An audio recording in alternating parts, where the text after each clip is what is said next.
No one could have imagined that an ordinary Friday night at Murphy's Diner would forever change the lives of everyone present. The deafening roar of Harley-Davidson engines echoed through the parking lot like thunder announcing an approaching storm. 5 bulky men, clad in black leather and gleaming chains, dismounted from their machines with an arrogance that made the air feel heavy.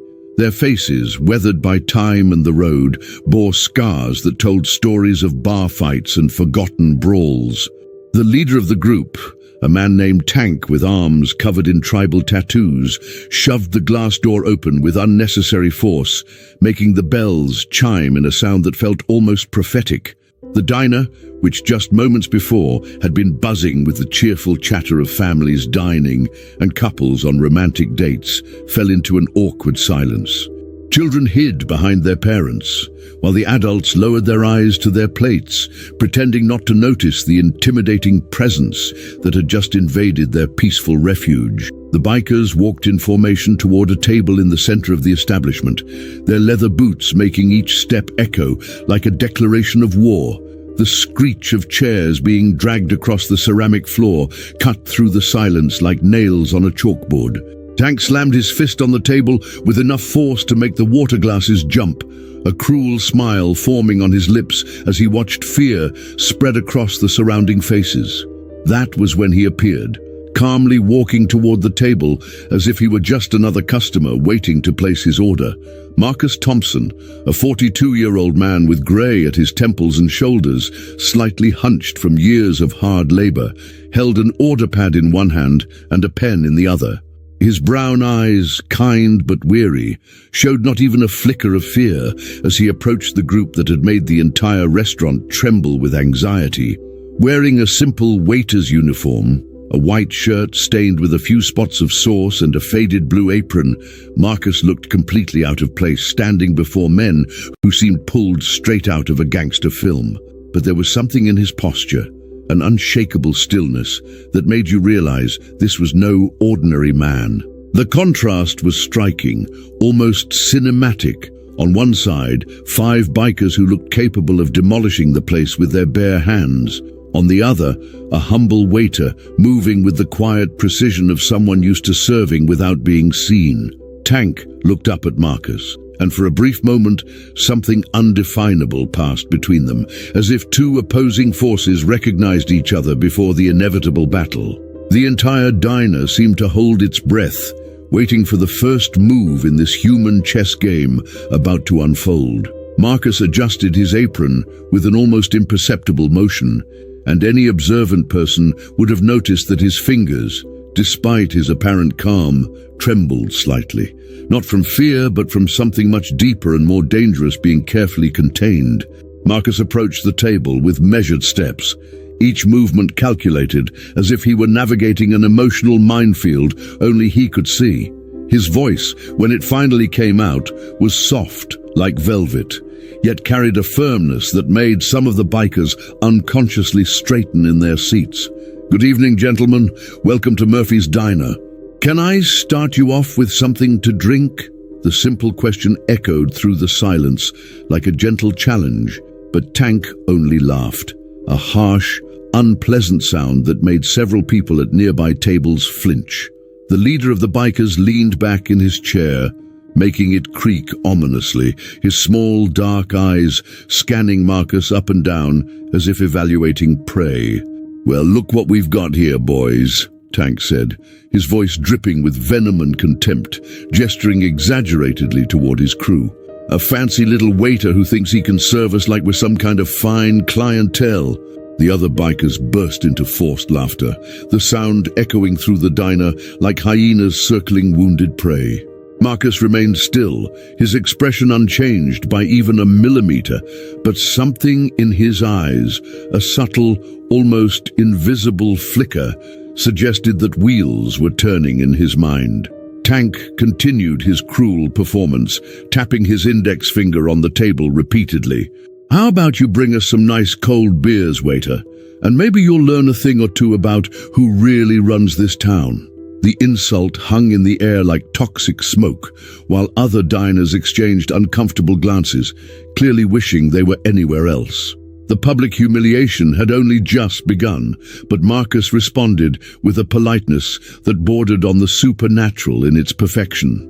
"Of course, sir, we have an excellent selection of cold beers. Would you prefer domestic or imported?" His question was delivered with such sincerity that for a moment, Tank looked confused, as if he didn't know how to respond to someone who refused to bow to his intimidation. But the confusion lasted only a second before rage returned in full force. Tank slammed his fist on the table again, this time sending silverware flying and spilling a glass of water. "Listen here, you nobody," he growled, rising slowly from his chair until he reached his full imposing height. "I'm not interested in your fancy options. Bring us 5 cheap beers, and fast, before I lose my patience with your superior attitude." The entire diner seemed to be holding its breath, waiting to see if Marcus would finally break under the growing pressure. But Marcus simply nodded, as if he were receiving a perfectly normal request from perfectly polite customers. And something in that unshakable calm began to unsettle Tank in a way he couldn't quite explain. 5 cheap beers. "Understood," Marcus repeated, jotting it down in his notepad with handwriting that, to trained eyes, was surprisingly precise and controlled. As he turned to retrieve the drinks, Tank shouted after him, "And don't take all night, waiter. We don't have forever to wait on a useless guy like you." The insult echoed through the diner, but Marcus continued walking toward the bar with the same unshaken composure, his shoulders upright and his stride steady.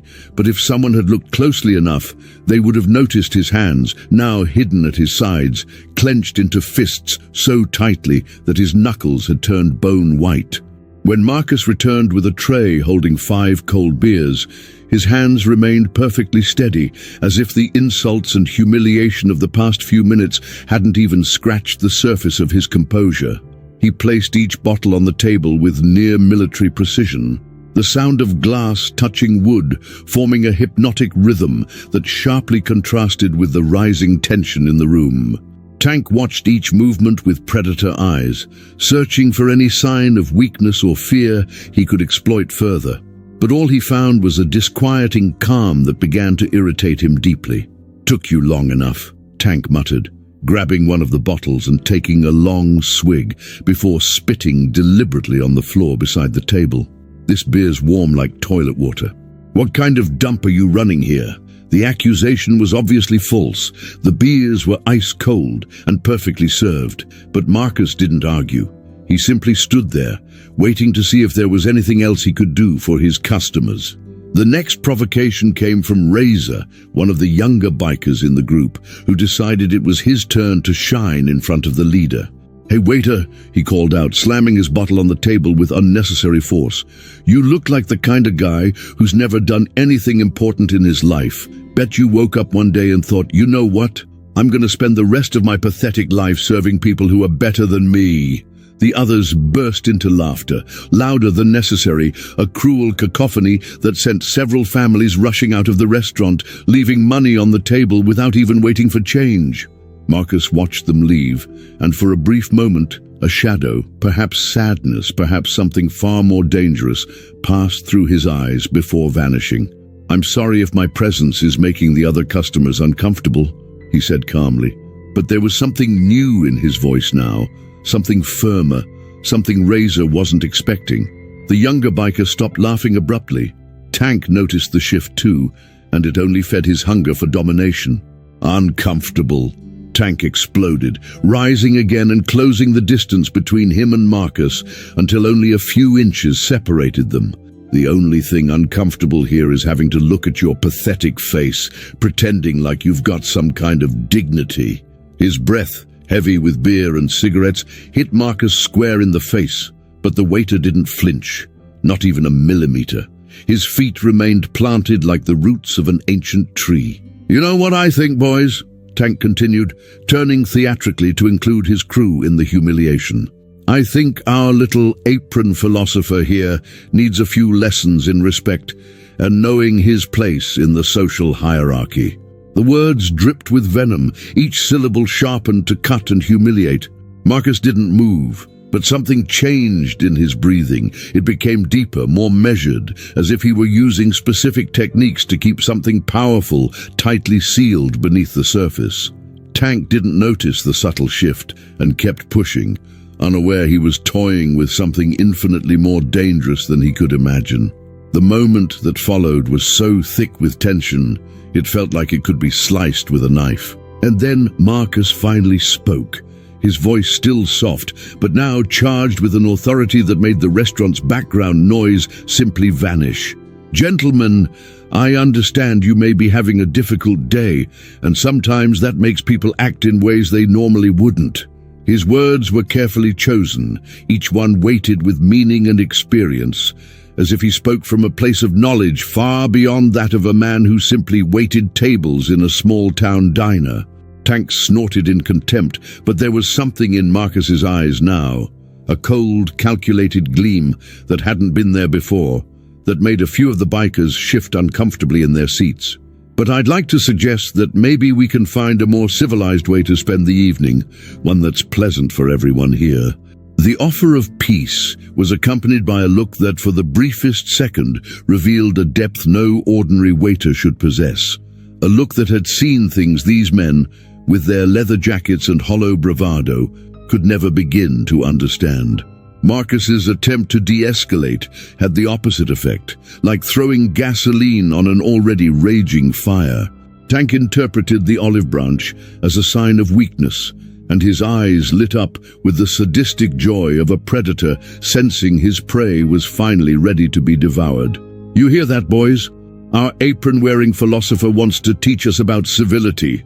Tank cackled, clapping his hands in mock applause, the sound ringing through the now nearly empty diner like gunshots in a cathedral.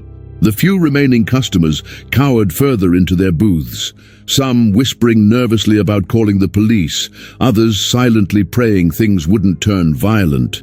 Marcus stood still, his hands calmly at his sides, but any sharp-eyed observer would have noticed his stance had shifted. His feet were now positioned in a way that, though it appeared casual, would allow for explosive movement in any direction. The next insult was accompanied by an action that crossed an invisible but fundamental line. Tank deliberately bumped into Marcus as he walked around him, forcing the waiter to take a small step to keep his balance. "Oops," Tank said with mock sincerity. "How clumsy of me. Then again, when you spend your whole life serving people better than you, I guess you get used to being pushed around, huh?" That physical contact introduced a new layer of humiliation. Marcus closed his eyes, not out of fear or shame, but as if running complex calculations in his mind, weighing options and consequences with the precision of a military computer. When he opened them again, something had changed. There was a laser focus in his gaze that made Razor unconsciously shift back a few inches in his seat, without even understanding why. But Tank wasn't done with his cruel performance. Now he decided to involve the entire restaurant in his psychological theater of domination. "Hey folks," he shouted, turning to the other tables with his arms spread wide like a showman introducing his main act.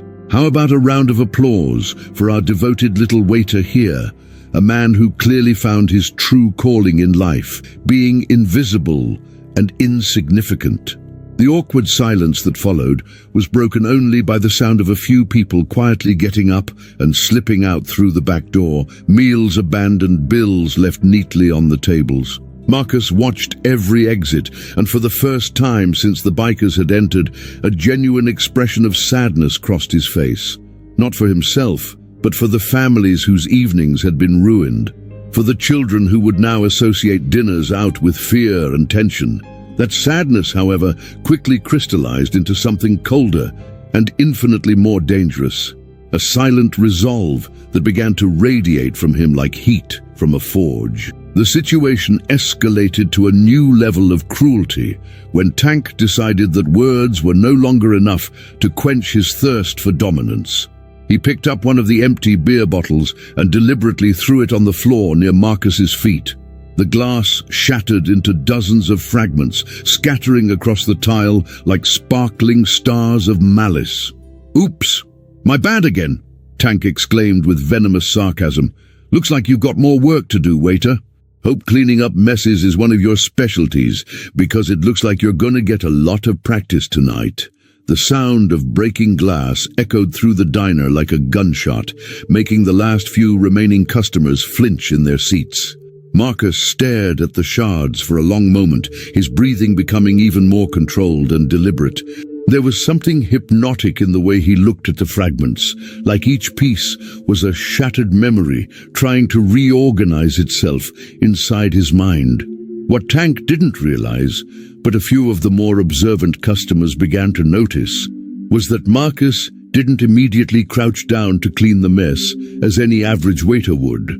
Instead, he remained upright, his eyes moving methodically from Tank to each of the other bikers, as if tactically assessing the situation, cataloging positions, weaknesses, and escape routes with the cold precision of a professional. "You know," Marcus finally said, his voice now carrying a new quality, still low and calm, but with a quiet authority that made a few of the bikers shift uneasily in their seats. "In all my experiences around the world, I've learned that a man's worth isn't measured by how loud he can shout or how many people he can intimidate." The words "around the world" hung in the air like a mysterious clue, a hint that there was far more to this humble waiter than anyone in the room could have imagined. Tank mocked Marcus's words with a laugh that sounded more forced than before, as though something in the waiter's tone had planted a seed of uncertainty. "Experiences around the world?" he sneered, though his voice now carried a faint, nearly imperceptible hesitation. "What did you do, waiter? Serve drinks on a cruise ship?" The other bikers laughed, but the sound rang hollow and artificial, like even they had sensed the subtle shift in the air. Marcus slowly bent down to begin collecting the shards of glass, his movements precise and efficient, and as he worked, he kept speaking with a calm that now bordered on supernatural. "I've learned that truly dangerous men rarely need to prove their strength by humiliating others," he said, each word chosen with surgical care. "And those who do are usually trying to hide their own fears and insecurities." The remark hit Tank like a gut punch, and for a brief moment his bravado faltered, just enough to reveal something raw and vulnerable beneath the mask. Then something happened that would completely shift the dynamic of the situation.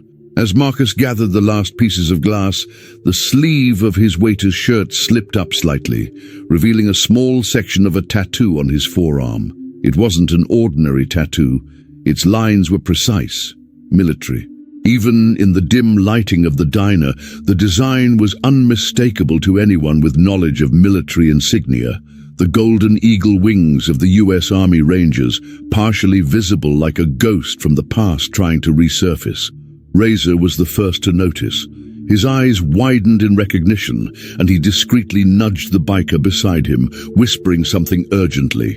The information began spreading among the group like wildfire through dry brush, each man slowly realizing they may have picked the wrong target for their nightly amusement. Marcus finished clearing the glass and stood up slowly, pulling his sleeve back down with calm deliberation. But the damage was already done. The seed of doubt had been planted, and it was growing like a poisonous weed in the mind of every biker at that table.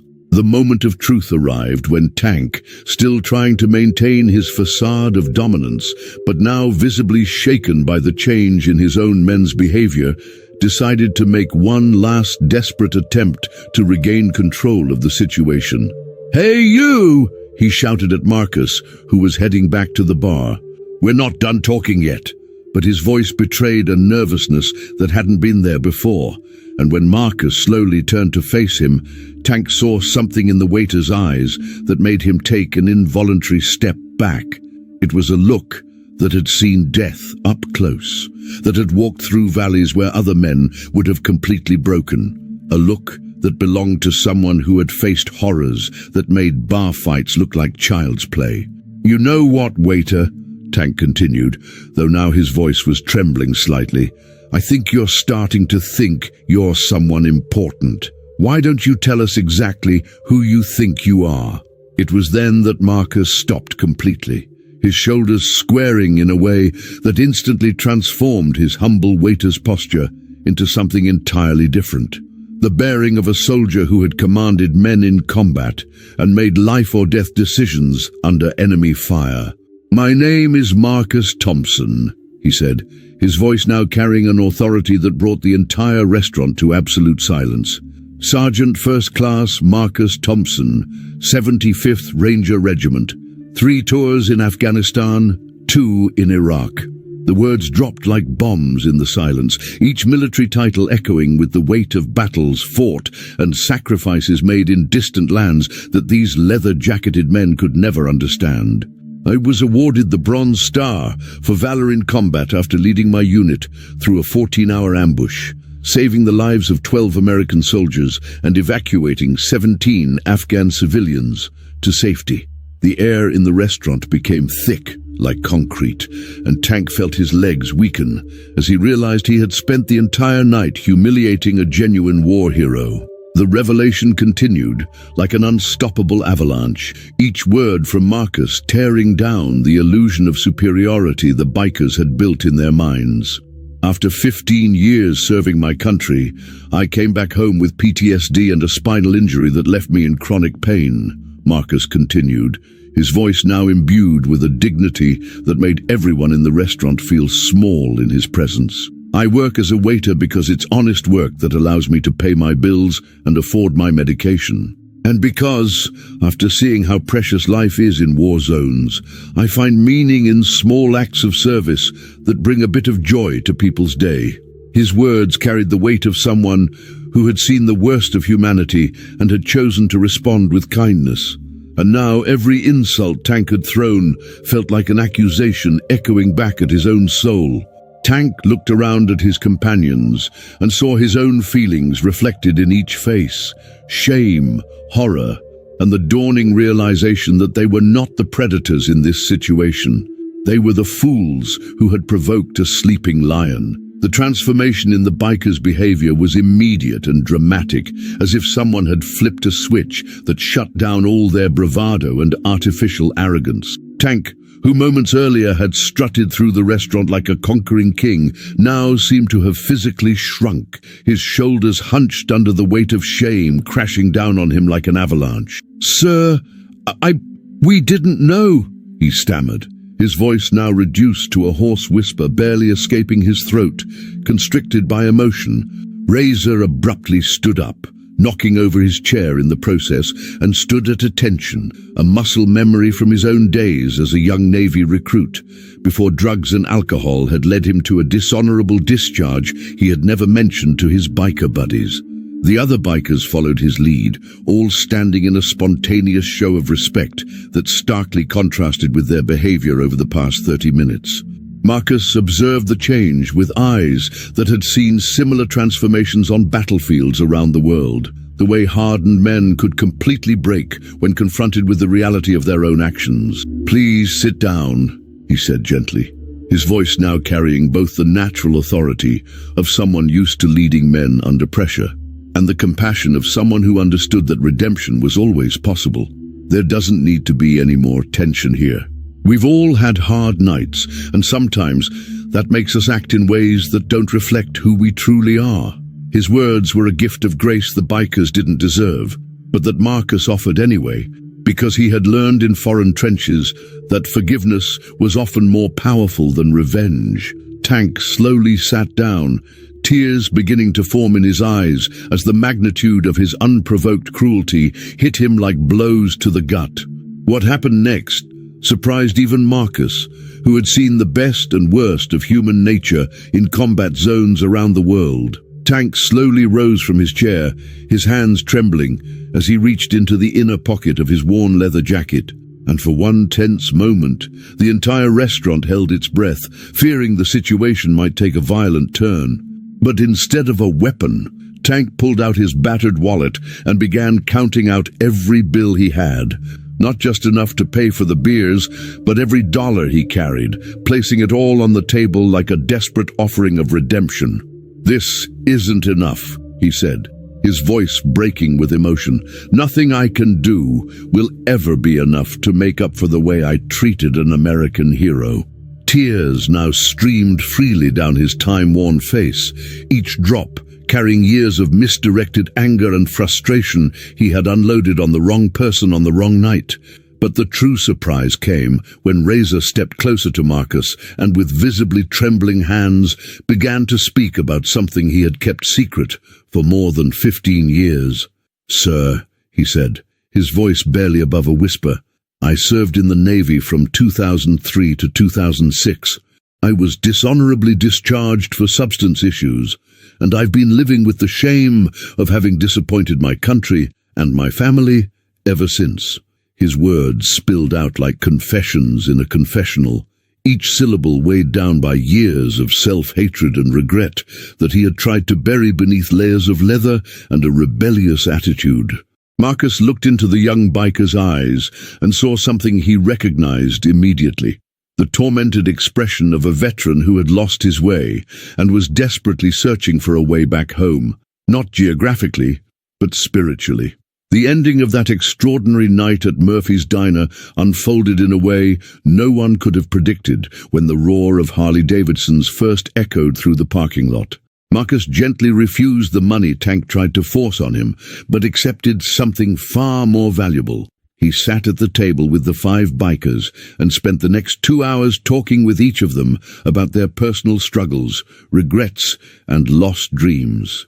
Razor discovered that Marcus knew of a rehabilitation program for veterans that could help him finally clear his military record, while Tank, whose real name was Robert and who had lost his construction job 6 months earlier, received information about organizations that helped veterans find work. What began as a night of humiliation and hate transformed into an improvised therapy session, with Marcus using the same leadership skills he had developed while commanding soldiers to help these lost men find direction in their lives. But the biggest surprise came when customers who had fled the diner during the confrontation began to return, bringing with them neighbors, family and friends who had heard about the veteran working as a waiter at Murphy's Diner. News spread across social media like wildfire, and within a week, Marcus was no longer just an anonymous server. He had become a local symbol of dignity, service, and the idea that true heroes often walk among us disguised as ordinary people. The restaurant owner, impressed by the wave of new customers and the positive media attention, promoted Marcus to general manager and gave him a substantial raise, allowing him to finally afford better medical treatment for his chronic pain. Tank and his friends became regulars, not as bullies anymore, but as men who had found in Marcus not just forgiveness, but a role model who showed them that true strength comes from compassion and serving others, a lesson they would carry with them forever, transforming not only their own lives, but the lives of everyone lucky enough to cross their paths in the years to come.